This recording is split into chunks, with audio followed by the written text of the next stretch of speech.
so much for joining us for today's webinar. My name is James Campbell, and I'm excited to have a chance to talk to you for the next hour and 59 minutes about the concept of a broken path, moving from adverse childhood experiences to resiliency. I do know and acknowledge that unless you're watching this in the recorded format, it is after lunch, which is frequently where trainings go to die. Hopefully today we won't do that to you. I hope that we'll make it engaging enough and useful enough that you'll be able to take some of the information that we cover today and that you'll be able to move that into practice quickly and be able to actually use that in an effective way with those that you're here to serve. By way of a couple of quick housekeeping things, we are recording today, so we do encourage you to be sure to mute your microphones, but if you're willing, please leave your cameras on.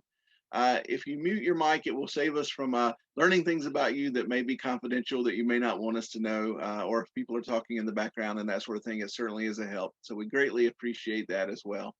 If you do have questions, please direct those to the chat box. We will try to address those as we go, or if we have a couple at the end, we'll cover those when we get there as well. We just want to be sure that we get a chance to speak into and to hear from you as well and to answer any questions that may arise throughout the training. Last is that we have an evaluation called a GIPRA. That's how we're able to basically maintain our funding to be able to provide trainings. So at the end, in the chat, you will see a link for the GIPRA or evaluation. If you complete that, that will be a huge help to us. We certainly would appreciate it so much and are looking forward to it. We start out a little bit by just introducing you to who I work with. I work with the Southeast Addiction Technology Transfer Center, and we're housed at Morehouse School of Medicine in Atlanta, Georgia. Technology Transfer Center can sound a little deceptive. When I first heard that, I was thinking, you know, are they building digital platforms or what are they doing? But really, in this case, when we say technology, we're talking about taking things that we know work clinically, evidence-based practices, and actually trying to get them to be utilized more effectively in the field. Essentially, what I found as a clinician is I didn't worry a lot about evidence-based practices unless CAR for Joint Commission showed up on occasion. And so what I found, though, is that when I used them and saw them work, I was much more likely to continue engaging with them. So in our case, what we're trying to do at SATTC is take evidence-based practices and in the case of clinicians, turn them into practice-based evidence where you've seen them work so that you're willing to adopt them and try them out as well. I also would be remiss not to mention that there are sister agencies. There's a mental health technology transfer center and a prevention technology transfer center that covers whatever state, if you're in the continental United States and some beyond. There are technology transfer centers to help cover every area that you might be in if you are in the United States. And that's what that looks like. In our case, we're in Region 4. That may be more information than you need. But again, if you're in the Carolinas, Georgia, Alabama, Mississippi, Tennessee, Kentucky, or Florida, you are in our regular service area. So we often do trainings throughout those areas as well. Again, that's just a repeat of that and a picture of Morehouse as well. And in terms of claiming your CEs, because I never get angry when people are looking for their hours, I'll have to look for those same hours as well. At the end, when you do click on that link, by all means, do go ahead and put your information in, and we have your registration information. When you complete that evaluation is when we will know, yes, you're eligible and you're able to get that, be able to get your continuing education units as well. So without further ado, let's go ahead and get underway. I will talk fairly quickly today. I think I have a total of 74 slides and I have 90 minutes total to do them. So I'm going to talk at times like a tobacco auctioneer. I'll go really fast. When that's happening, if you do have questions, please do put them in the chat. We'll respond to those as well. In order to give you CEs, one of the things I always have to do is tell people up front what our training objectives are. Like, what are the things that I hope that by the end of the day you're able to do? One of those is to utilize and interpret the results of the Adverse Childhood Experiences Questionnaire. That you'll know what those questions are, and you'll know the gist of how to utilize that. That you'll be able to articulate at least 3 adverse childhood experiences that are covered in that questionnaire. That you identify 3 negative outcomes that are correlated with those adverse childhood experiences. List 3 experiences that are correlated with greater resiliency. To me, that's really important. I want to make sure at the end we have a chance to get to the idea of resiliency as well, because if all we do is focus on the problem, that gets us no closer to the solution. So we do need that understanding of adverse childhood experiences, but there at the end, oftentimes what I find is there's a resounding "so what" question at the end. All this is true, but what do we do with it? So hopefully we'll get into that a bit at the very end today as well.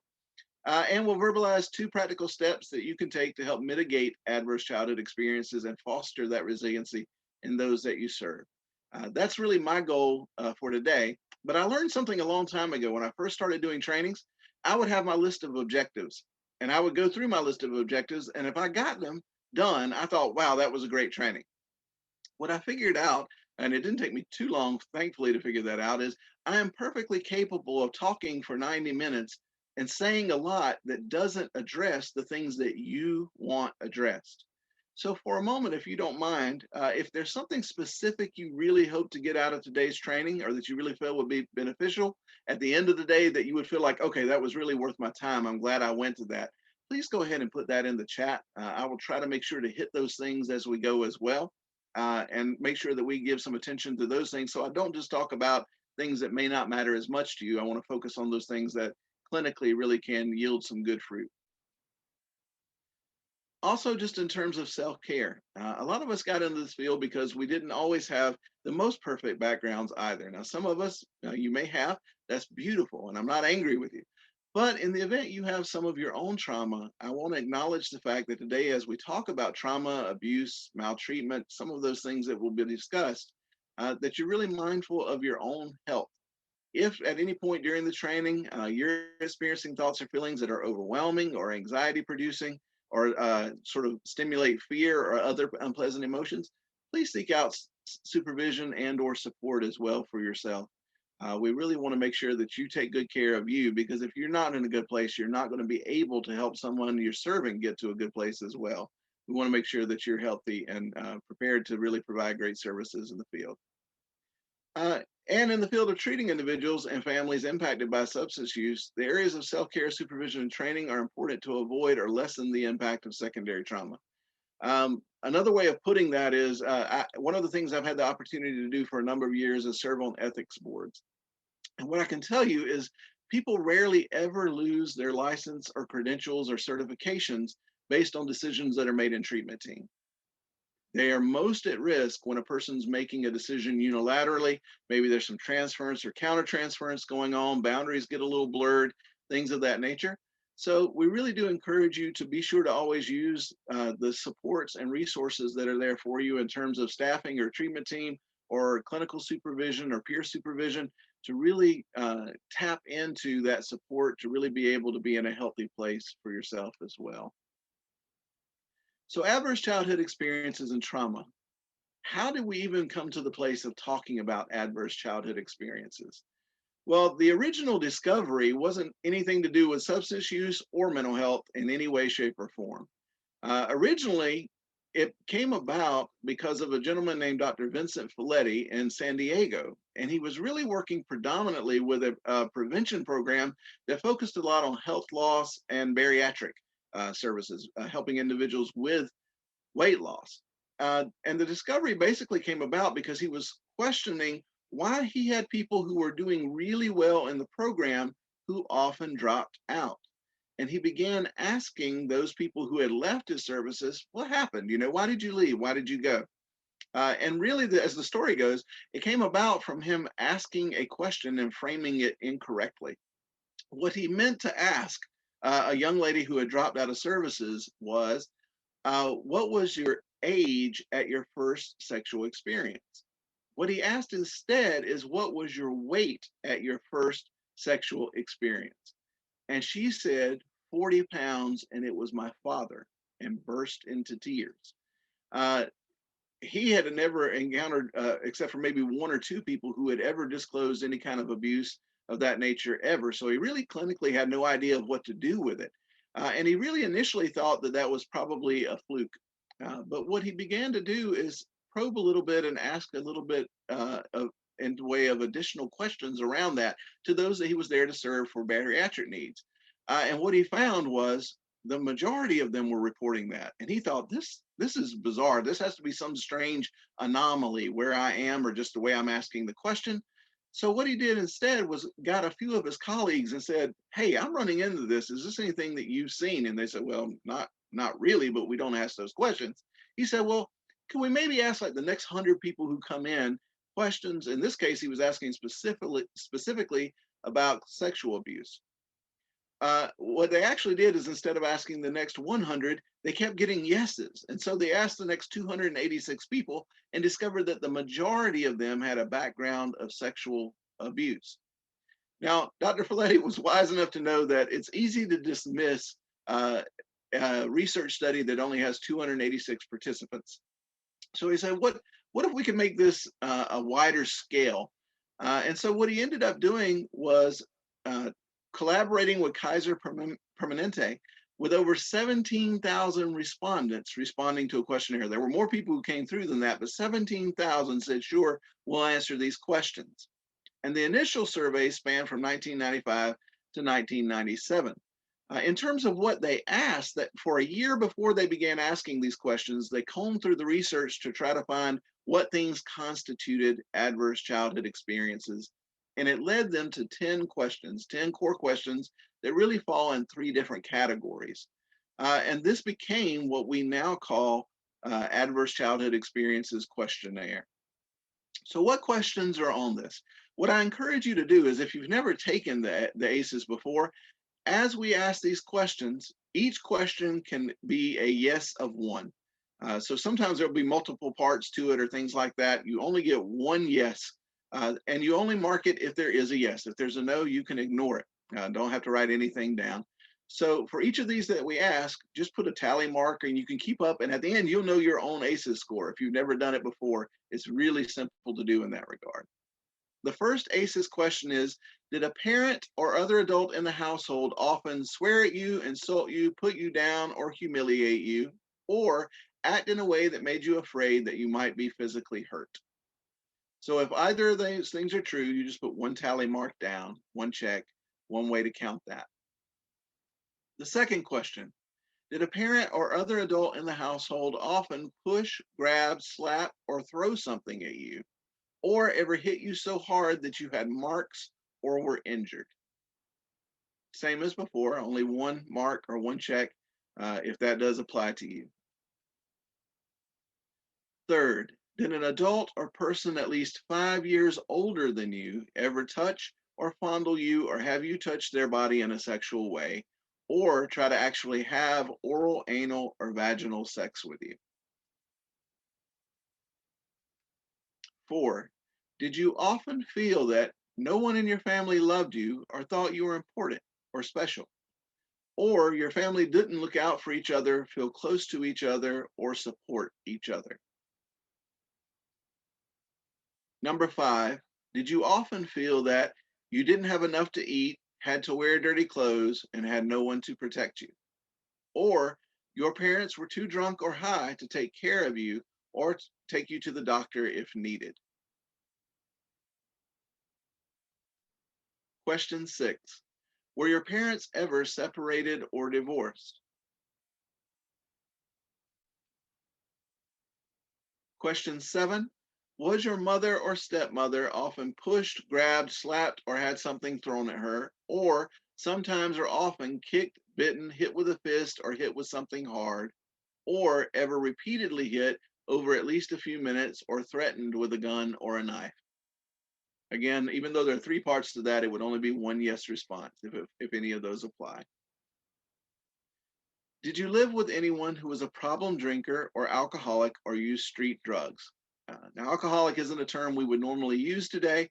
However, outside of at least 12 steps in the treatment or clinical setting, we wouldn't recommend it. But at the time this was coined, that was appropriate language. And so I'm staying true to the ACEs questionnaire. Number nine, was a household member depressed or mentally ill, or did a household member attempt suicide? And our last question for the ACEs, did a household member go to prison? Now, we could certainly get lost in the details of those and why each of those may be considered adverse childhood experiences. We could definitely go a long way and look at many different things related to that. We'll actually get into a little bit of that towards the end of our training today and connect some dots that hopefully pull everything together. Yeah. Please be sure to mute your mic if you don't mind. Someone had a live one there for a second. So what you do now is just you add together all of your yeses, all your tally marks, all your checks, and the result is your ACEs score. So if you don't mind, just tally those up, and then you will know what your ACEs score is. So in terms of actually administering this or scoring it, is actually one of the more simple tools that is out there. It's pretty straightforward. It's pretty direct. There aren't hidden questions and red herrings or anything like that. It's pretty straightforward. And what did they find when they asked these 17,000 people this in this initial study? Well, what they found is that 2 out of 3 of the respondents in the original study reported at least one adverse childhood experience. 2/3 had at least one. 1 in 5 had 3 or more, so about 20%, and 1 in 8, or about 13%, had 4 or more adverse childhood experiences. Now, that's a significant number. That is a lot in terms of the number of the population that's coming through the doors. The correlation, and this was really part of the surprise, is that the correlation between adverse childhood experiences and later health issues was really, really significant. We'll take a closer look at this in just a moment, but just to get a snapshot of it, persons who had experienced 4 or more categories of childhood exposure compared to those who had none had a 4-fold to 12-fold increase in a wide range of health and mental health problems or challenges. The higher the number of ACEs, the higher the risk for negative outcomes.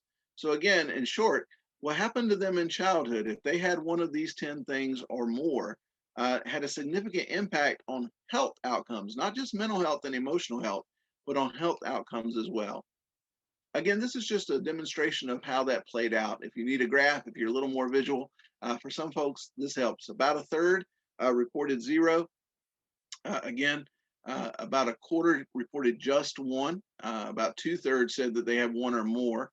And 4 or more was about 13%. So you can get sort of a visual of what that looks like graphically. So what is the impact? Does it impact more than weight gain or loss? Because initially, remember, they were just looking at bariatric concerns. They had individuals who were gaining weight and losing weight, or they would begin losing weight and then they would just drop out of services. And they were trying to figure out what that was about. But as they interviewed these 17,000 people, all of which didn't have weight loss issues or bariatric issues, they were really looking at a broader array of issues. And what did they find? Well, if you have a score of 4 or higher on ACEs, you are twice as likely to smoke cigarettes, 12 times more likely to have attempted suicide, 7 times more likely to be addicted to alcohol, and 10 times more likely to have injected street drugs. In other words, there are great risk factors associated with these, with the ACEs, in terms of high risk behaviors as well, things that are likely to either kill someone due to suicide or overdose, or long-term have long-term health related consequences, as with cigarettes, alcohol, and depending on the drug being used, the street drug as well. So all of those are considerations and things in that mix. Individuals who had a high score were also more likely to be violent, to have more marriages, to have more broken bones, to have more drug prescriptions, to have more depression, more autoimmune disease, and more work absences. So what you start to get a picture of is people who had these challenges below the age of 18. If you had challenges that fall in those 10 questions, it has significant ramifications for your lifespan, for what happens throughout the course of your life. To put a little bit of a more detailed snapshot on that and what that looks like, we really want to take a little bit of a deep dive into the fact that our bodies store trauma in more places than just the brain. If some of you are familiar with Bessel van der Kolk's The Body Keeps Score, here are some illustrations that really tie to that a little bit as well.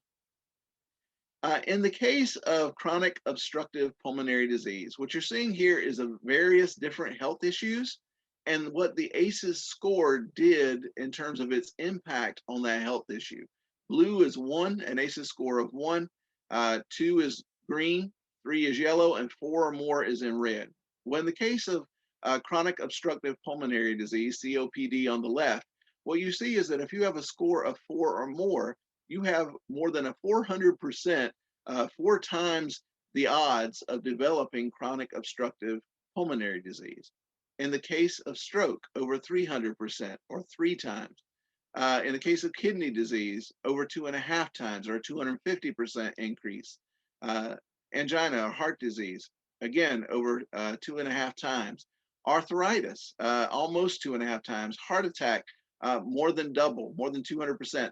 Asthma, more than a 200% increase. Diabetes, almost a 200% increase. And cancer, over 150%. So again, there is a significant impact in the health outcomes for individuals who are exposed to early trauma. Uh, that is an incredible finding if you think about it. Things that happen, I mean, I don't think any of us are shocked that things that happen to us in our childhood have an impact on us in terms of our lifelong path, the ways that we go, the ways that we interact with others. And from a mental health standpoint or a human services standpoint, that's very much in line with what we would anticipate. However, this being so defined in terms of health outcomes was really new and different, and a different perspective in terms of looking at this and then considering it. So why do we think those correlations are there? Again, this is sort of a simplistic model, but it's basically a visual aid for how we think that might play out. If an individual has adverse childhood experiences, it is apt to create some social, emotional, and cognitive impairment. When those impairments exist, an individual is more likely to adopt high-risk behaviors, things like substance use that we were talking about, suicide attempts, things of that nature. And that isolation, those high-risk health behaviors are more likely to result in disease, disability, and social problems, and ultimately lead to higher death or an early death. That's a pretty alarming number when you think about the fact that, again, 2/3 have at least one of these. 2/3 of the population are reporting at least one. So there's elevated risk for 2/3 of the population over what it could be if people had a more stable home environment, if they had less of those risk factors present in their life. Those are substantial. So that is part of why we have this discussion in the first place, but it's not the only reason that we have this discussion. Another reason that we have it is because it helps us to begin to understand behavior in its context. In other words, when you see someone who may be having a trauma response, or we see someone who has substance use disorders or is using substances, oftentimes there's a lot of stigma around that in terms of the general population. But this begins to shift the conversation a little bit. It helps us to not get so consumed with the smoke that we miss the fire. In other words, that we don't get so caught up in the behavior that we miss why the behavior exists in the first place. It shifts the question from what's wrong with you to what happened to you. And that's a much more compassionate response. It's going to be received typically with a lot more openness than what's wrong with you, which tends to shut down communication. But if you look at historically what happened in many treatment programs, the what's wrong with you approach has been around for a long time. It's been explained in various ways, everything from genetic underpinnings all the way through moral approaches rather than more medical approaches. But when we begin to understand behavior in its context and ask what happened to you, oftentimes we can find the fit of the behavior, why it is that this person is acting in this way. Not to excuse it, although we do hope that it gives us more compassion, but so that we can begin to help them to navigate that and really shift and begin to make some changes as well that are healthier for them. With regard to the impact of ACEs and trauma, I want to shift our attention for a moment to talking about trauma in a broader sense as well. Research indicates that as much as 80% of the individuals who misuse substances have experienced trauma. That is a significant correlation. Now, one thing that I do want to make clear here, and with the health issues that we mentioned earlier, is that they are correlated and not causal. In other words, just because someone has adverse childhood experiences does not mean they are necessarily going to use substances, that they are necessarily going to have are necessarily going to have chronic obstructive pulmonary disease or heart disease or any of those other issues that we discussed. But it does mean that it elevates their risk. It's a predisposition, not a predestination, if that makes sense. Incidents of trauma increase the likelihood of substance misuse, and incidents of substance misuse increase the likelihood of trauma. In other words, it's a vicious cycle. If you have adverse childhood experiences or trauma in your background, you are more likely to use substances. However, if you misuse substances, you are more likely to have additional trauma.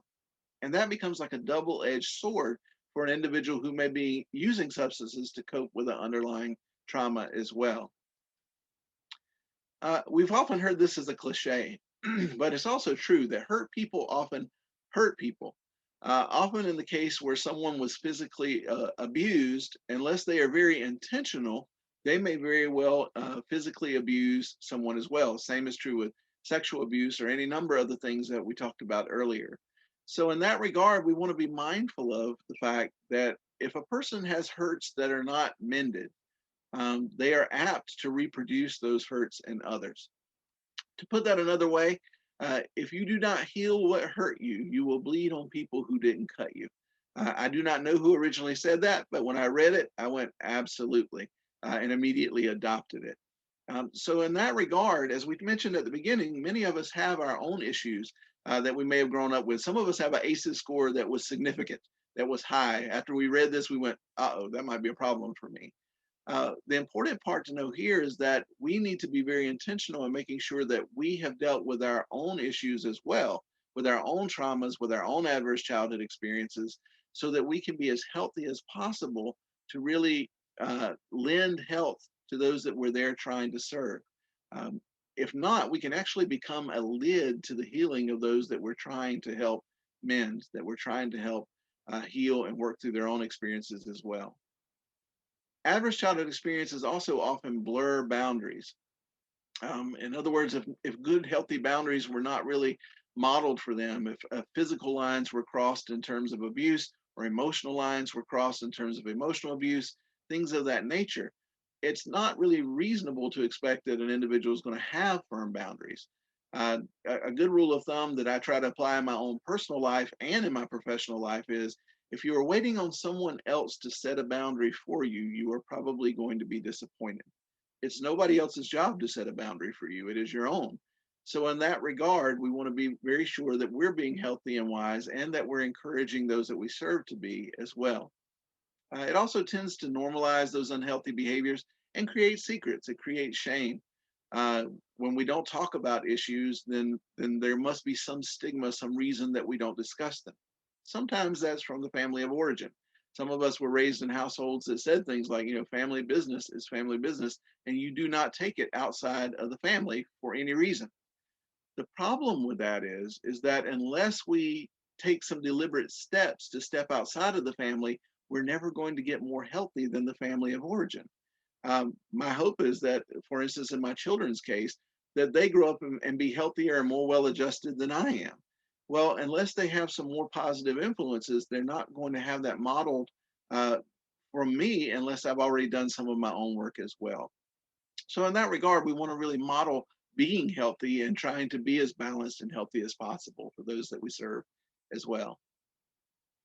So, what is trauma? Here I turn to SAMHSA's definition.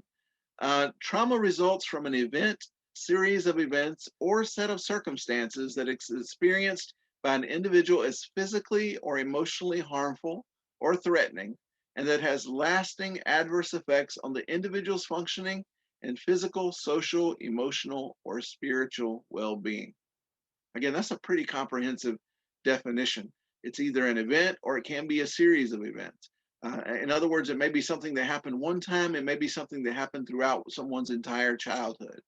But the end result is that it has an adverse effect on the individual and it can be within multiple domains: physical, social, emotional, spiritual, across the board. It can have an impact on all of those areas. Trauma can include many of the things that we just talked about. For instance, family addiction and violence can be a part of that. Transgenerational violence. Now, I don't want to get lost in this because I think this is an important point, and I think it's probably going to be a really powerful thing that we dive into in terms of research in upcoming years. But essentially, there was a study some time back in which they introduced to rats the scent that's sort of like almonds or cherries. They introduced the scent to rats, but when they would introduce the scent, they would shock the rats. And eventually, as you might expect, the rats became conditioned that when they smelled that scent, they would begin to tremble or to shudder because there was fear associated with that scent. Even when the shocks were removed, when they smelled that scent, the anxiety was really high, the shuddering would occur. Now, the part where that gets really interesting from a transgenerational violence standpoint is the offspring of those rats that were exposed to that scent, even though they had never been shocked, when they smelled that scent, when that scent was introduced to them, they would tremble. Likewise, likewise, the grandchildren of those mice, the mouse pups, and the next generation still exhibited that behavior. And because I'm tempted, and this is where my mind immediately went, was, well, maybe it's modeling. Maybe they saw the older ones do it, and so they did it. But they actually raised some of the mice from in vitro fertilization so that they weren't living with the biological, the mouse mother or the mouse father, if you will. And those mice still trembled when that scent was exposed, when they were exposed to it. Now, again, that takes the whole social learning aspect out of the mix. From a brain standpoint and a neuroscience standpoint, there are theories about why that is, but the bottom line is we don't know. It's probably related to epigenetics, but how that mechanism works so that that fear is passed on intergenerationally is a mystery at this point in terms of science. I do think that that will be something that we see a lot of research on in the future. Emotional and relational trauma is something for which substances may become a coping strategy, quote, of choice. I use that of choice very, very scarcely. Oftentimes, when we say drug of choice, it gives the idea that volition is the issue, that someone's just choosing that drug out of a lineup, and we know physiologically that is absolutely not the case. That is not how that works. But you also see that in things like other coping strategies. For instance, overeating in the case of the bariatric clients that we were mentioning earlier. So we see this in a wide range of things as well. The context of addiction and the predisposition to victimization is another consideration. 65% of incest offenders, people who are committing incest on family members, were drinking at the time of the abuse. And 30 to 84% of child abuse and neglect cases occur in families where substance misuse is present. That is a significant, significant number. In other words, there is a high correlation between the behaviors that someone may be using to address trauma and their likelihood of traumatizing someone else as well.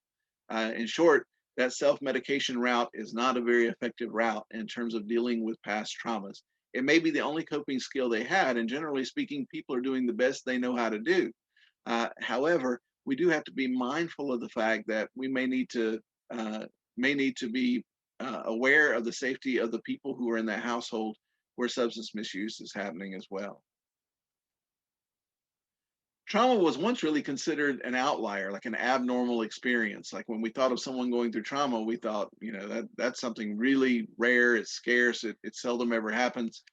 We know now that that is not the case. A completely different study, just in case you think this is adverse childhood experience, people making up adverse childhood experiences. The National Comorbidity Study in the lives of just the general population, these weren't people coming in for medical care, this is just the general population of the United States, found that 61% of men and 51% of women reported experiencing at least one trauma in their lifetime, with witnessing a trauma, being involved in a natural disaster, and or experiencing a life-threatening accident ranking as the most common event. Now, I didn't get into the distinction between whether men or women experience more trauma. The short snapshot of that is that men are more likely to have experienced at least one trauma in their lifetime than women are. However, the more adverse childhood experiences you add, the higher that ACEs score. Women pass the men pretty quickly. Part of what they suspect is the reason for that is also military involvement. If someone's been in a warfare situation, that can be a consideration in that as well. Also, we know that there's a wide range of types of trauma. Oftentimes, because if you work in human services, we tend to think of trauma in terms of things that were done to people on purpose, but that's not always the case. For instance, oftentimes traumas are natural, naturally occurring disasters. There's a tornado, there's a lightning strike, a physical disease, a hurricane, a flood. Like if you're from the coast of South Carolina, when Hugo came through, if you were from Louisiana, when Katrina came through, again, those are significant issues. A tree falling and going through the house, a wildfire threatening your household if you're on the West Coast, um, epidemics or pandemics, famine. All of those can be types of natural disasters that can still result in trauma. They're not intentional. These are just, if you're an insurance salesman, these are the acts of God, largely category. But they're nonetheless can be very traumatic for people who endure them. There are also traumas that are caused by people that are unintentional. That could include a train derailment, a train crashed on an Amtrak somewhere, a structural collapse, again, a building falls, or there's some kind of issue, or oftentimes we'll see maybe at a sporting event where the bleachers collapsed or something like that. A car accident due to malfunction, the brakes break, or something along those lines occurs. A gas explosion or electrocution, accidental gun shooting, a sports related death, aircraft crash, or a roof caves in, or someone falls off a roof. These are things that can be incredibly traumatic, but they're not intentional. Like no one tried to make these things occur. They just occur throughout the course of a lifetime. And last of all, there are intentional acts as well, things that are caused by people intentionally that can be traumatic. That could include arson, that could include acts of terrorism. Certainly, I think for individuals who were near the Twin Towers at 9/11, that could certainly be a cause for consideration in terms of their trauma. Homicide or suicide can be very traumatic for those who are near it or who are close emotionally to those who go through it. Sexual assault and abuse, physical abuse and neglect, school violence, a home invasion. And that also, I would say, may include whether the person was at home at the time or not. Oftentimes, there's that, again, boundary violation with someone whose house was broken into that can make them feel really anxious and insecure. A stabbing or a shooting, domestic violence. Again, there are lots of different precursors to trauma, lots of different things that impact our lives in significant ways, some of which are intentional, some of which are caused by people, and some of which aren't caused by anyone in particular. The key here is to know that the impact on the individual is not contingent on which category things fall in. In other words, someone may be just as traumatized by the hurricane as someone is by a stabbing or shooting happening to them or in their presence. A lot of factors go into that in terms of the person's emotional makeup and some of what we'll get into when we discuss resiliency. On the whole, when we talk about adverse childhood experiences and when we talk about traumatic events, what we're really talking about is a broken path. It's what brought a person to this place that is other than we would have wished it to be. Something that a person had to travel over, endure, survive in many cases to try to overcome and get to a place that they are now. And most of the people, if you're working in human services, whether that's in mental health, whether that's in social services, whether that's in alcohol and drug, the majority of people who walk through our doors have traveled on this broken road. They are used to the bumpy ride. And sometimes, frankly, When things are going smoothly, it can be a little anxiety producing for them. They're waiting on the ground to fall out from underneath them. So that can become a part of that conversation as well. So how does that tie in with physiology? Now I know I'm running a little bit of a risk here, and that I'm talking about physiology not too long after lunchtime. That's a calculated risk. But I do think there are a couple of things that will help connect some dots and make a lot of sense for you in terms of trauma, the way our brains work, and the way adverse childhood experiences can translate into adult behaviors. Uh, the brain itself weighs about 2% of your body weight. So if you're 150 pounds, your brain's going to weigh about 3 pounds. If you're 200 pounds, your brain's going to weigh about 4 pounds. It's about 2% of your body weight. Uh, it also has one job primarily.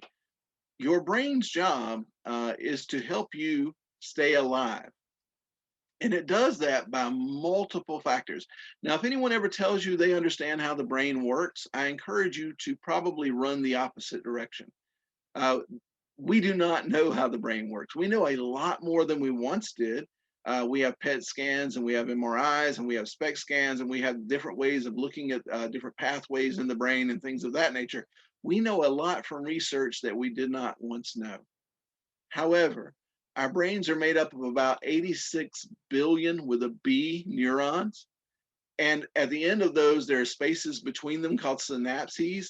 And there are multiple neurotransmitters going back and forth between all of those different 86 billion plus synapses at any given time. And to think that we somehow have all that figured out is naive, disingenuous, and probably a bit arrogant. What we do know is that the primary purpose of the brain is to help you survive and to keep the species alive, the human race alive. And everything your brain does is really geared that way. In other words, you can have organ transplants for many of your organs. You can have a heart transplant, a lung transplant, a liver transplant, a kidney transplant. You cannot have a brain transplant. There may be people who you would have liked to have signed up for one, but I'm afraid that is not an option. That is not something that we have the technology to be able to do. We need our brains to survive. Another way that we know that our brains are incredibly important to survival is that although they only make up about 2% of our body weight, they burn about 25% of our caloric intake. In other words, it is, in terms of our energy, an incredibly expensive organ for our bodies to run. What that means is it is crucial and critical to our survival, and our bodies are really trying to make sure it has the fuel that it needs to do what it needs to do. It's really important in that way. Now, how does it do that? Well, primarily through two systems. Now, if you've been in trainings with me before, you know that I love biology and I can get lost in that. We don't have the time to go into all the highways and byways today. But what I do want to say is to give us a little bit of a working model to pull from is that our brain really helps us to survive using two main systems. One is the limbic system. It's the center of the brain where you see like the purples and the greens and sort of that pinkish color.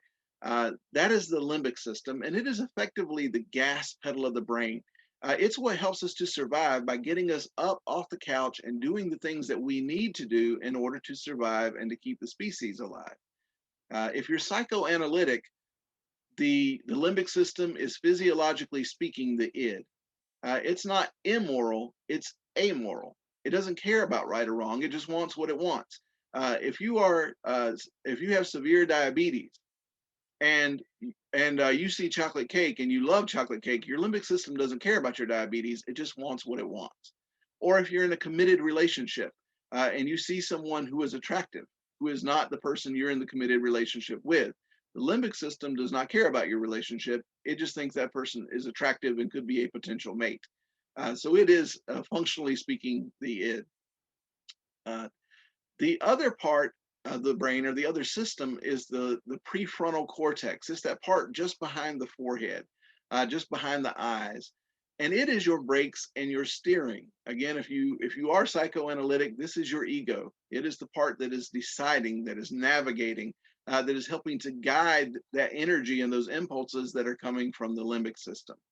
In other words, your limbic system goes, I want the chocolate cake, but your prefrontal cortex goes, your blood sugar is high, you don't need to do that. So anytime you think on second thought, maybe I should, when you say on second thought, you know that's your prefrontal cortex. That's how those things are working together.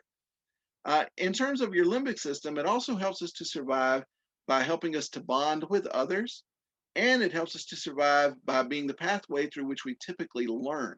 It integrates our senses, our taste, our touch, our sense of smell, our sight.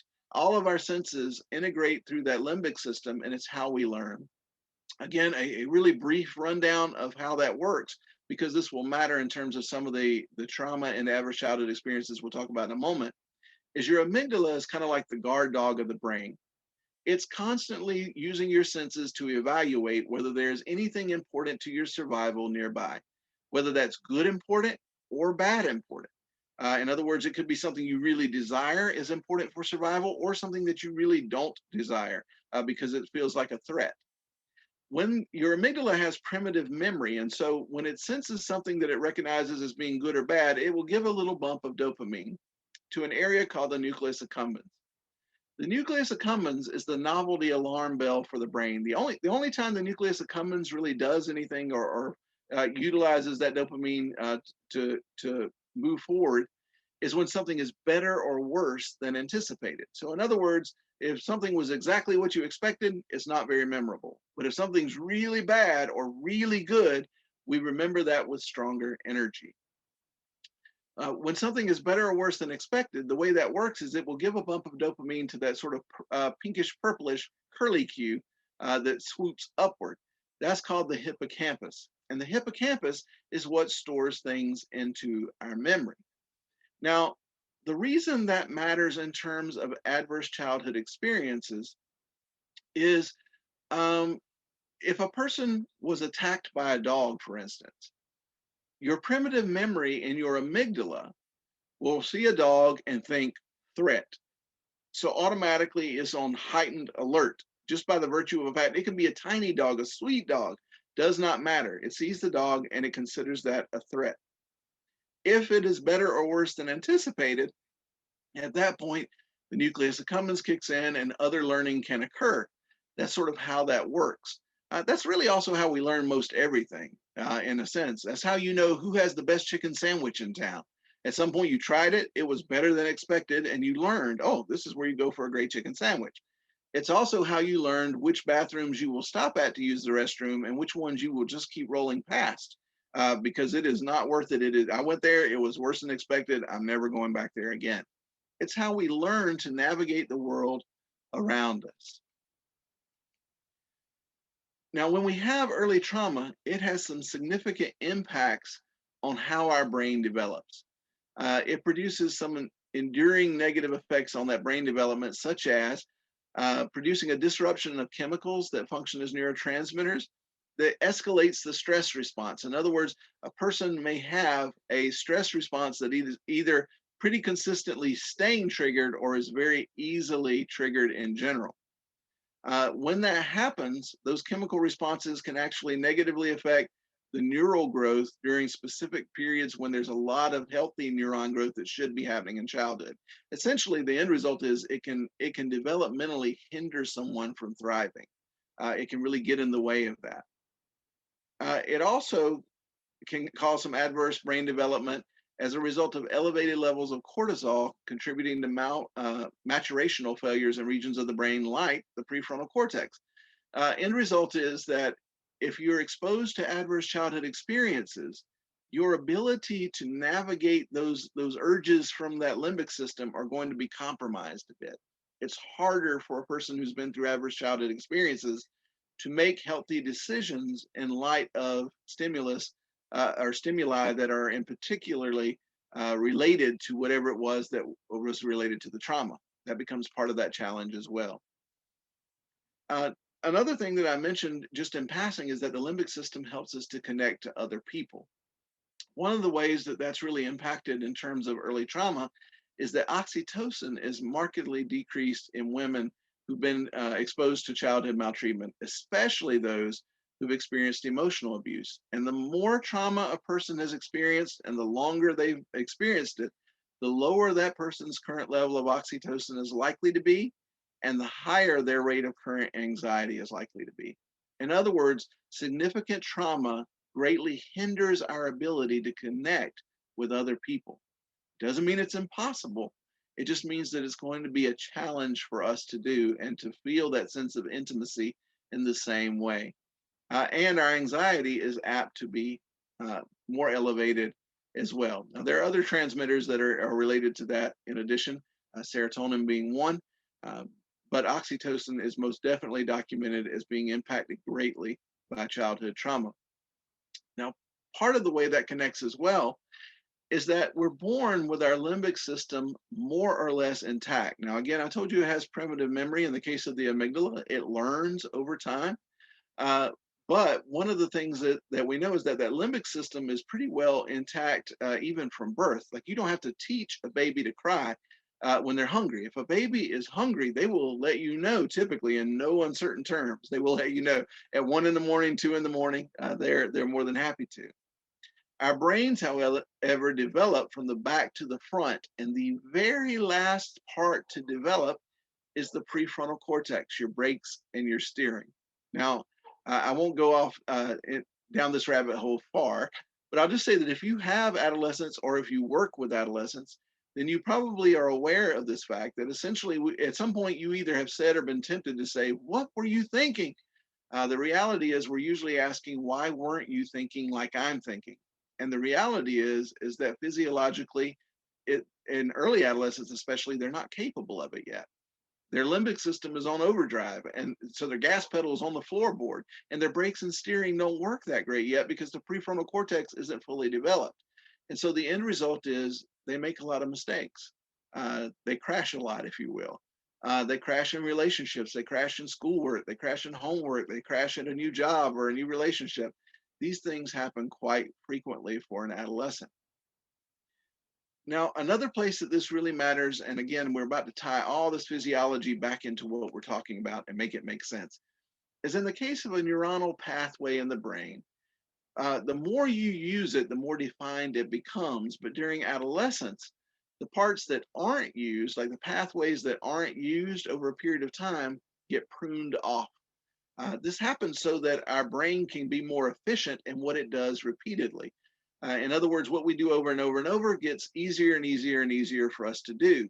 However, what we don't use, eventually we just lose the ability to do it. We all know this because in many cases, we took a foreign language in school, but we may not speak anything like that foreign language at all now. We didn't use it, and so it went by the wayside in many cases as well.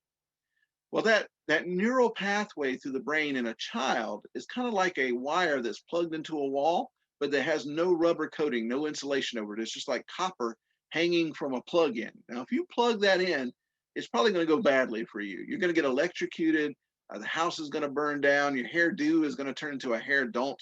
Like something really bad is going to happen if we go that route. Well, that's because the signal doesn't know where to go. It's not effective. Essentially, you plug it in and the signal's all over the place and the wires are crossed and it goes badly. And essentially, that's what is going on in the brains of a young child. The current goes all over the place. And so their behavior mirrors their neuronal pathway. Their behavior is kind of all over the place, too. Uh, when I say that the brain prunes off, this is sort of an example of that by way of slide. At birth, you can see the neuronal or neuron density versus at 7 of age versus at 15 years of age. So again, what you see is as the person is maturing through adolescence, they actually have less neurons than they did at 7 years of age. It's because it doesn't need as many of those ends. It's being pruned away and pruning away the parts that aren't used. The parts that are being used, however, become mature over time. Now, we used to think that the brain fully developed around age 18. In the old days, if you go back far enough, people could fight wars at 18, they could buy alcohol and cigarettes at 18. 18 was considered adulthood, period. Uh, what we see here is the same young lady at 5 years of age, 10, 15, and 20 years of age. And the blue area is the mature or myelinated portion of the brain. Now, Myelination is just a big word, and what it essentially is if you take that analogy from earlier about the copper wire hanging down from the plug-in, myelination is like that rubber sheath that covers the wire. It's what helps the current get to where it's going to more effectively. Now, again, if you look at 5 years of age, there's very little myelination or maturity of the brain. 10, about 50-50. At 15, a good bit more, but even at age 20, the brain is not fully myelinated, it's not fully matured. What we know now that we once didn't know is that for females, the brain fully matures at around age 25, and for men, it's around age 70. I'm kidding about that. For men, it's around age 27. It does take us a little bit longer, but not quite that much longer. Now, the reason that matters is that if a practice or if a memory is ingrained in our minds young, what often can happen is it becomes myelinated or matured in terms of its being in our brain. And when the brain myelinates, it's kind of like the hardware of our brain is set. It doesn't mean that we can't change as adults, but if you've ever tried to lose weight at age 20 or lose weight at age 40, it is typically two different experiences.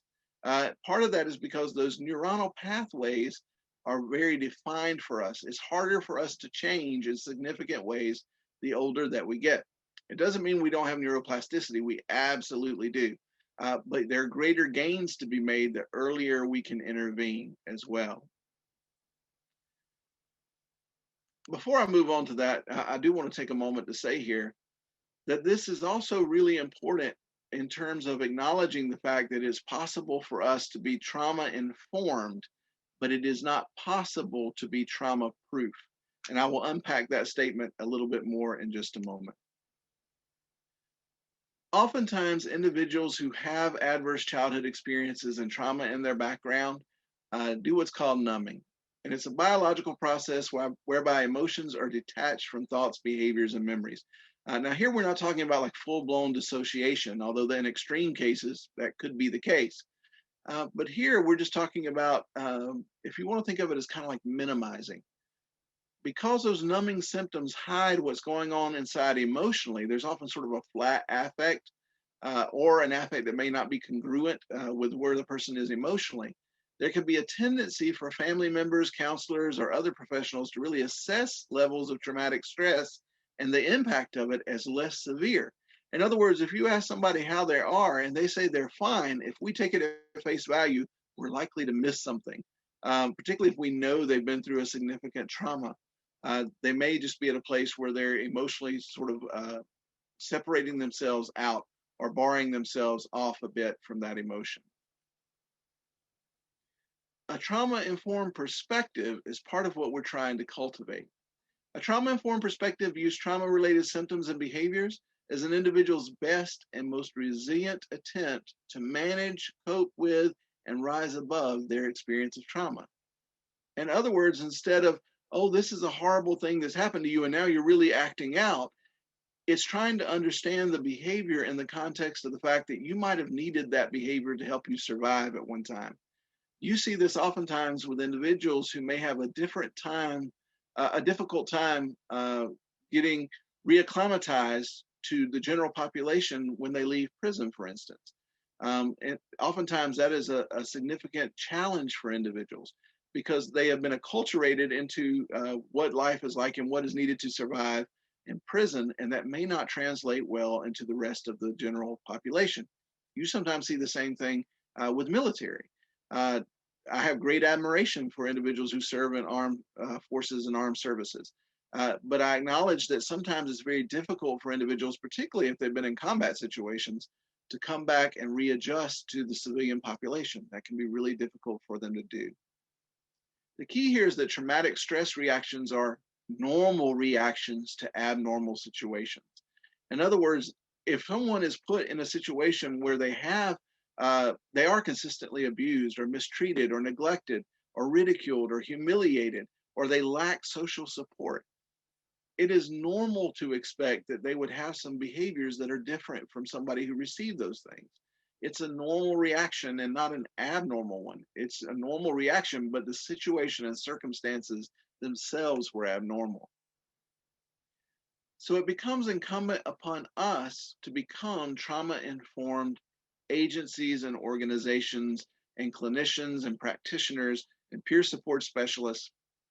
It really is our responsibility to try to become that.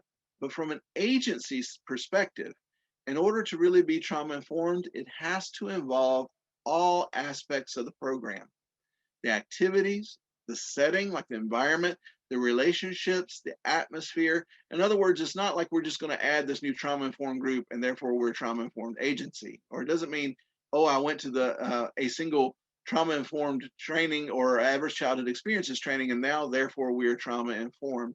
It doesn't even mean that you're just using trauma focused CBT or another evidence based practice related to trauma.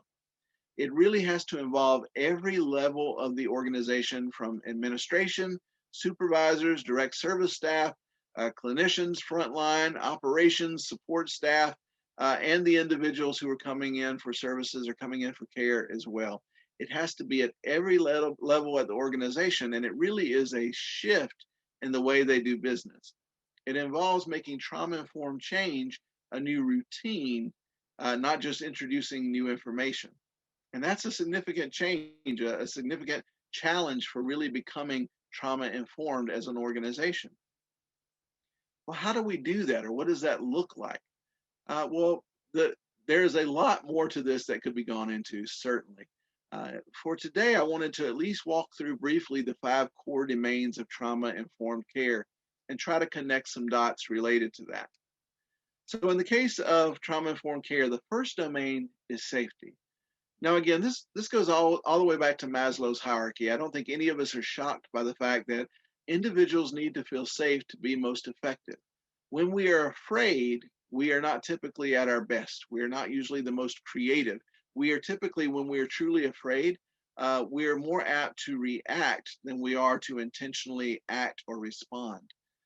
So in that regard, safety is really critical to making change. Now that of course means physical safety, but if you're facilitating a group or if you're working in a residential program and you're working with the milieu, this means that has to be a safe environment if you really want to support the most meaningful changes possible for the individuals involved.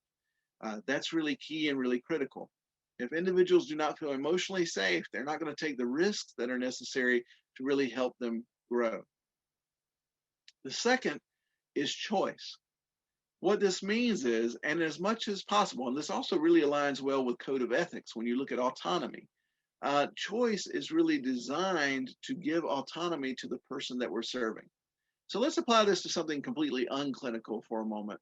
Let's say that you're a law enforcement officer, and as a law enforcement officer, you were called to a scene where an individual, let's say in this case, a young lady of 25 was assaulted in her house.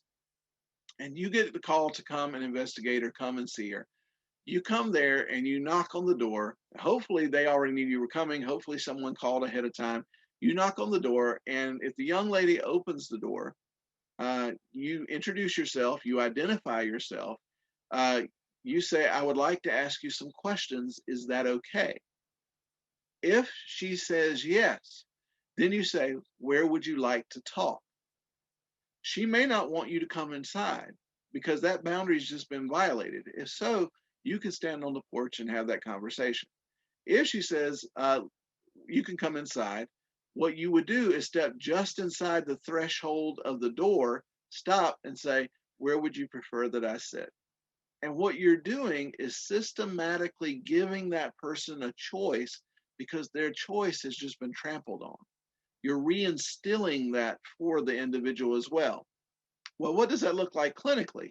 Well, that looks like giving people choices about their own treatment, giving people choices about their own support groups or mutual aid groups, that we don't dictate what someone else's recovery should look like.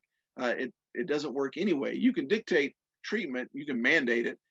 You can't mandate that it be effective. Likewise, you can say someone's got to go to a meeting, but you can't dictate someone's recovery, whether that's substance use, whether that's depression, whether that's medication compliance, whatever that is.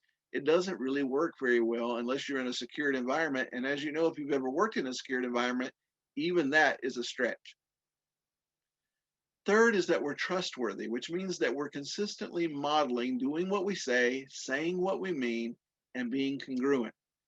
In other words, I don't stand there. I don't come back in from a break at a residential program where the clients aren't allowed to smoke, smelling like a cigarette.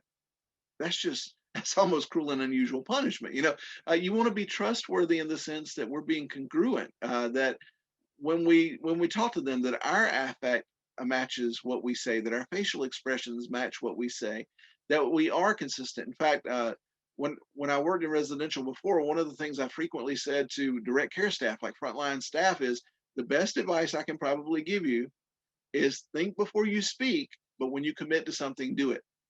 In other words, if you say to someone, I will come back and talk to you before I leave tonight, I don't care if it's been a rough day, before you leave that night, you stop and speak to them. That's developing trustworthiness. That's demonstrating the fact that you are trustworthy and you can be entrusted with the bigger things. Because if they can't trust you to keep a small commitment, an appointment time, if they can't entrust you to be where you say you're going to be when you say you're going to be there, why would they think they can trust you with this issue of trauma in their background? That really doesn't add up. It doesn't make sense. Fourth is collaboration. That means that we come alongside the individual. What does that look like? It means that we don't have the treatment plan half written before they walk in, because we want it to be whose treatment plan? Theirs. Now, I know that is so hard because the demands are so strong on time right now. And honestly, it's been that way for years, but in the land of our current environment, that is much more defined in some cases. But the reality is that I am much more likely to do something that you offer to do with me than something you tell me I've got to do. If it's something we're doing together and you've got my back and you have that trustworthiness, I'm much more likely to invest energy in it than versus if you say, well, you know what you need to do. All you need to do is this. I'm probably not going to be very receptive to that second approach. And last is empowerment. Again, just like in the scenario with choice, what you're trying to do is help the individual to cultivate skills, specifically more general skills, things like where do you find support, legitimate, healthy support? Where do you find that at? What are your coping skills? What do you already know how to do? What does that look like? What's helped you in the past? Some of those may be things that aren't healthy, but some of them also may be. Well, I used to run. I used to play music. I used to paint. I used to do whatever. You're trying to find those things that are very positive and pro-social for individuals as well. And what are some of the implications for us ourselves? Well, first of all, a responsibility is that if we have primary treatment responsibilities, if we have an impact clinically on this individual, we need to have an understanding of how to recognize trauma-related reactions. Earlier, I mentioned that we can be trauma-informed, but we can't be trauma-proof. So here I'm going to tie in some of that biology from earlier. You remember that we said the amygdala has primitive memory. That is absolutely true. So let's say that you are a well-trained, trauma-informed clinician or peer support specialist or RN, and you are doing great clinical work of some sort. However, on this particular day, you show up and you have bought a new kind of deodorant. It just so happens that that deodorant is the type of deodorant that the person who perpetrated abuse on that client wore. You are being as trauma informed as you can possibly be, but if that trigger of that scent is detected by that individual, they are very likely to go into a trauma reaction or a trauma response. One of the problems with the limbic system is that it doesn't wear a watch. It can't tell time. And so when an individual is having that trauma response, it doesn't feel like, oh yeah, this feels like the abuse that happened 25 years ago. It feels like the abuse is happening right now. So there are times where you will see an individual have what looks like a disproportionate emotional response to something. They really act out in a significant way. And what's actually occurring in many cases is they are emotionally, mentally back at that place of abuse, and they are responding in fight or flight or freeze. They're responding in crisis mode. That can be a very significant challenge and a very significant issue. So when that individual is having that sort of reaction, that sort of response, being able to identify, I think I know what's happening here, and to connect those dots can really help you clinically. There are, of course, some things you can do in terms of immediate emotional regulation that may be helpful. That can range from things like four-square breathing, mindful practice. There can be some things that you can do like grounding exercises that may help bring them back to the present a little bit more. But sometimes that takes a minute. It's a little more process than event. But if you don't recognize what it is, you're apt to just try to consequence a behavior that is a clinical behavior. And giving consequences may extinguish a behavior in some instances, but in the case of trauma, it's not particularly effective. How to incorporate treatment interventions for trauma-related symptoms into treatment plans is one of the things you need to consider as well. Well, if we know they have these trauma responses or they have these scenarios where they're apt to act out, have a plan for that on the front end. It's better to be proactive than reactive. In fact, when we're being reactive, we're more closely modeling the trauma response than we are the mitigation of that response that we're trying to really address. Help clients build a safety net to prevent further trauma. What does that look like? Well, if they're engaging in situations that are not very safe, having some conversations around that. That can look like a lot of different things. It can look like places that they're going. It can look like relationships that they're engaging in. It can look like substances that they're using. It can look like if they're having some suicidal ideation, things of that nature. This may involve a safety plan, which could tie back to that treatment plan as well. But again, you're trying to make sure that there's a safety net around them, that there is some social support outside of the treatment that you provide. That's an important fact, because if you're only doing outpatient services, and even if you are doing residential, they're not going to live there forever. The goal is for them to be able to navigate life, to be able to navigate life outside of a treatment group. And so we really want to encourage them to find those pro-social supports for them as well. Often that can be found in mutual aid groups, but that also can be found in civic groups. It can be found in faith communities. It can be found in rec leagues. It can be found in a lot of pro-social things, a community chorale or a gospel choir or any number of things. You're looking for those positive things that are interesting to the person or of interest to them, that they can begin to build an identity apart from that trauma and really begin to have some supports that can be there when they are in a time of crisis in the future. Knowing how to conduct some psychoeducational interventions. In other words, that you do have some tools in your tool belt that you can train them, the individuals with, and talk to them about. Again, there are many of those. That's really beyond the scope of what we have the time to go into today. But I do encourage you to look up coping skills related to trauma response. There are certainly many good ones out there. And when to make a treatment referral for further evaluation or trauma-specific treatment services. Again, in many cases, you may be working in a general mental health center or a general alcohol and drug center or a general voc rehab center, but you may have somebody on staff who's trained in trauma-focused CBT or who's trained in trauma-informed care or who's trained in some DBT skills, depending on the background of the individual and the diagnoses. The bottom line is that you want to be sure that you're operating within your scope of practice. If you don't have any idea or concept clinically how to work with somebody who's been through trauma, it may be time to make a referral internally to somebody else who has that expertise. Again, consider choice and autonomy. You want to do this with the client, not to the client.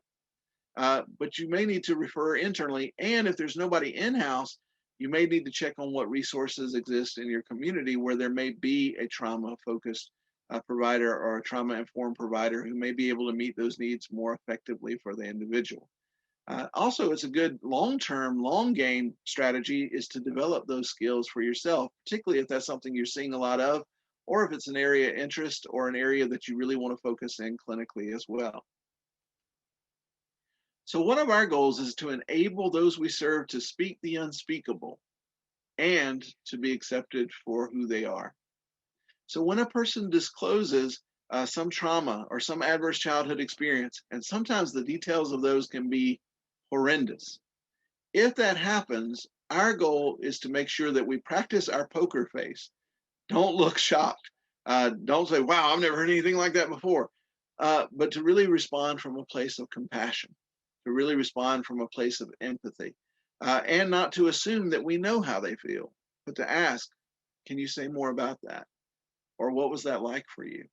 Again, you're wanting them to tell you, not to suppose or to assume that we know how they feel and what they've been through. Sometimes in our attempt to build rapport, we can actually either disclose things that we shouldn't because they're not in a healthy place for us to disclose them about our own issues, our own challenges. Uh, there can be a time and place for that, but you want to use that very judiciously, and you want to know why you're doing that, that it's for the benefit of the client and not just try to fast track rapport. That can lead to some unhealthy disclosures as well. So how do we begin to do that? Well, we do that using some of the skills that we know from other places, creating that safe space, whether that's within our own office, within our own group room, within our own organization, the buildings itself, the grounds itself, being trauma informed. Sometimes when you ask the questions to clients, they will bring things to your attention you never would have thought of. At one point, I was working with an agency, it had an outpatient program, and in the outpatient program, one of the things that got brought up when we did a survey was we really wish you get rid of the speed bumps in the parking lot, which sounds like that's making it less safe, correct? Well, what we later found out is that some of the individuals who were saying this were individuals who had been in Kuwait and in Iraq. They were veterans, and they had been given orders at different points that if someone steps in front of your vehicle, you do not stop. And so for them, when they're going over a speed bump, it is triggering for them a response related to the things that they had to do on the military side of things. Again, on the military side, one of the things that got said is we had some mulch. We were getting ready to mulch some flower beds at one point, and some of the individuals said, "Can you please move the mulch?" And we were like, "It's mulch. Like, what difference does it make?" But it was mulch that happened to be laid out in a pile that was probably about 6.5, 7 feet long, and probably about 2 feet deep. Again, for an individual who has seen a lot of things, that can be a significant concern or a significant consideration as well. Using our MI skills, doing things like rolling with resistance and dancing with discord, practicing patience and timing, remembering that change usually happens in stages. Don't expect someone to show up necessarily ready to make all the changes that may even be in their best interest. Also, don't always assume that we know what's in the individual's best interest. We need them to sometimes educate us about their own background, about their own upbringing, about their own past experiences to really help us navigate that alongside. That's part of that collaboration as well. To use confrontation versus confrontation. Here again, you're talking about the difference between what happened to you versus what's wrong with you. Absolutely, at times you do have to address behaviors. Certainly, if it puts them or others at risk, those are things that we do have to address. But we can address them in a compassionate way, not in a confrontational way, in almost every case. And asking because we actually care. In other words, an individual, if you're doing assessments, if you're working in intake, an individual can tell if you're asking because it's on your form or asking because you really want to know. And particularly if they're already having some anxiety about being there, they don't really want to necessarily be there. And they know you're not real comfortable with this topic and they're not real comfortable with this topic. There's kind of like a mutual, let's just nod and go on. So we really want to make sure that we're asking questions about past trauma, about past experiences, in a way that shows that we actually want to know the answer. That can be the beginning of really having a more effective practice as well. And since that is one of our goals to help them speak the unspeakable and be accepted, well, what happens when they do? What happens when they do tell us those horrendous things sometimes, or those horrible stories that you can't unhear once you've heard them? What do we do about that? Well, we have to be very aware of secondary trauma as well. Now, we talk a little bit about this, and sometimes you'll hear this called compassion fatigue as well, where it's more of just day in, day out. That would be more what we would talk about little t trauma, something that wasn't like a major event, but it's just an ongoing thing that's sort of flying under the radar that can likewise be very impactful. But secondary trauma means that we're basically vicariously living through some of these things as they're telling them to us. It's a trauma-related stress reaction, a set of symptoms that result from exposure to another individual's traumatic experiences. Now, one of the catch-22s of being a good clinician is that probably if you're an effective clinician, your limbic system is probably a little more attuned and intuitive than most. In other words, you probably have more of an ability to emotionally connect with people and to read people a little bit better than most. Some of that may be training, attentive listening skills and things of that nature, but a lot of times that is innate. It's something that comes alongside having been through trauma ourselves. ProQual is a tool. It is a self-assessment tool, so nobody's got to be there when you go through it, but it really helps raise your awareness of some of your own issues, of some of the places when maybe you are getting a little more on edge. If you have trouble knowing that you're stressed out until somebody goes, hey, you're really stressed out, this may be a good way to really get some self-awareness in that category. Also knowing that there are risk factors and protective factors in terms of secondary trauma. Risk factors may be if you have a pre-existing anxiety or mood disorder or a prior history of personal trauma, high caseloads of clients with trauma-related disorders.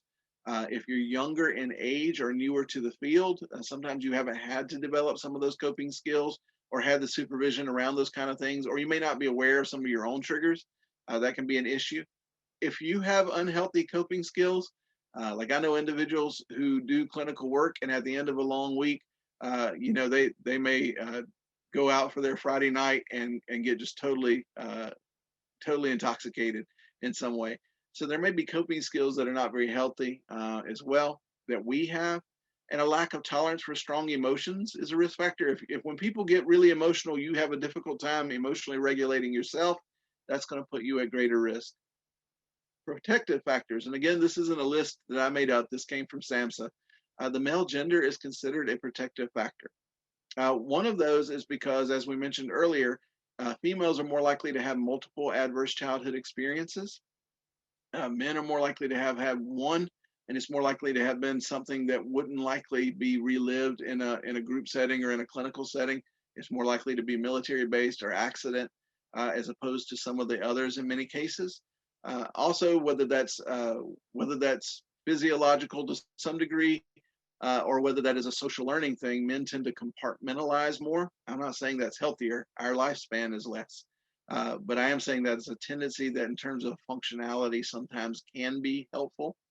In the short run, being older or having more years of experience can be helpful because you've had to navigate some of those things before.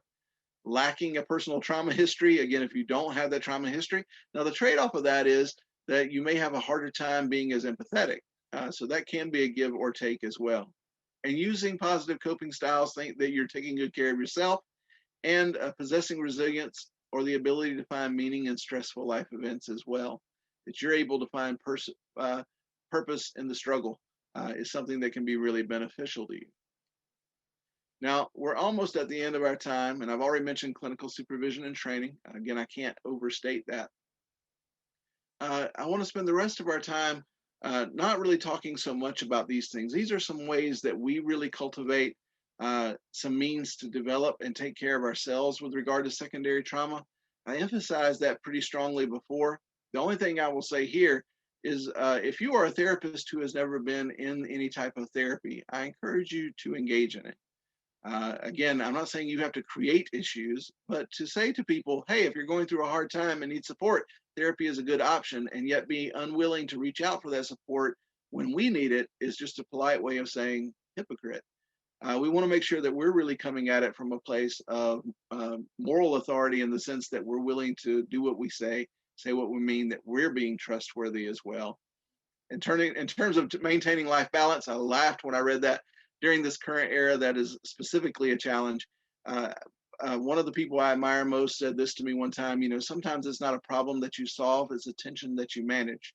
So that whole work-life balance thing, that's more attention that you manage than it is a problem that you solve. It ebbs and it flows.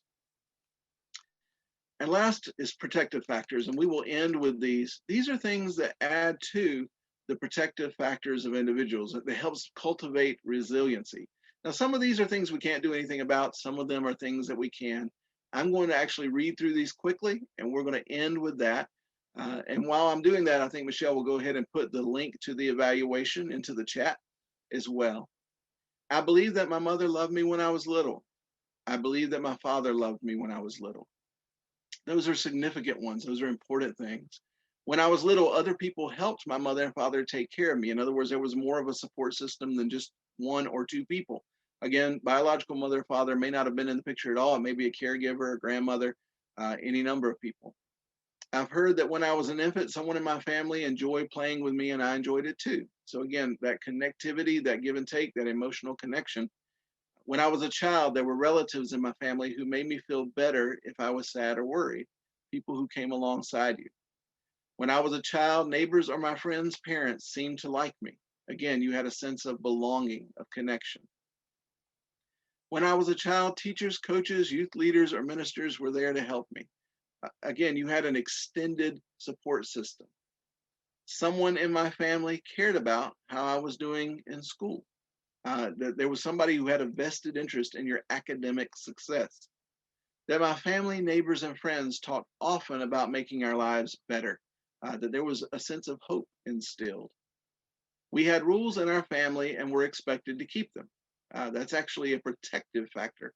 That doesn't mean rigid, authoritarian approach, but it does mean that having consistent expectations and being expected to carry them out are tremendously important. When I felt really bad, I could almost always find someone I trusted to talk to. As a youth, people noticed I was capable and could get things done. I was independent and a go getter, and I believed that life is what you make it. In other words, I had a sense that I can impact my own life. Now, here we're talking about influence, not control. If you try to control everything in your life, including others around you, you're going to frustrate yourself and other people. Here, what we're talking about is influence. You have influence over your life, influence in the way things turn out, that you can make an impact and make a difference. And in doing that, we can begin to take those things that were risk factors and use our resiliency protective factors to leverage those toward greater health. That's really the goal of our training today.